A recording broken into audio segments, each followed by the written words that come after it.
আমি এখন বাংলাদেশের সবচেয়ে বড় আলেম আল্লামা মির্জা আব্বাস। ঘুম থেকে উঠে মানুষ নামাজ কালাম পড়ে আল্লাহর নাম নেয়।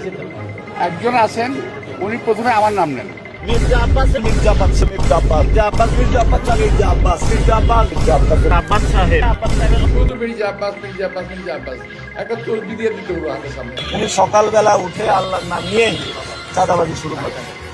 ঘুম থেকে উঠেই আল্লাহর নাম নেয় কিনা আমি জানি না ভাই, আমার নাম প্রথম নেয়।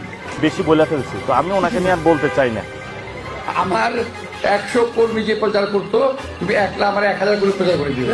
আল্লামা মির্জা আব্বাস ঢাকা হাটে চাঁদাবাজি করে, সন্ত্রাসী করে, দুর্নীতি করে। এই ঢাকা শহরে কোনো ব্যক্তি বলতে পারবে না কোনো স্বার্থের জন্য মির্জা আব্বাসকে একটা চা খাইতে খাওয়াতে পারে। মির্জা আব্বাস চাঁদাবাজ। আমি কিন্তু ফেরেশতা, আমি আগে বলি ফেরেশতা। 2 টাকার কমিশনার ছিলেন আপনি। ও আমার ছেলে 14 বয়সে, আমি ওদের কাজকর্মগুলো কি দুষ্ট বেশি ধরে নিচ্ছি আমি। শোনেন, বয়সে ছোট হতে পারি কিন্তু অভিজ্ঞতার ঘাটতি আপনার চেয়ে বেশি আছে। বাবা তোমাদের বয়স এখনো হয়নি ওরকম।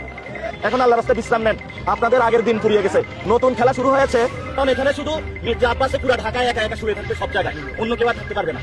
বাংলাদেশে যদি ক্রিমিনাল র্যাঙ্কিং করা হয়, বাংলাদেশের সবচেয়ে বড় অন্যতম গডফাদার এবং ক্রিমিনাল নাম্বার 1 হলো মির্জা আব্বাস। ছেলেটা আমাকে একটু মানে এমন জায়গায় আঘাত করছে যাতে আমি রিয়েক্ট করি।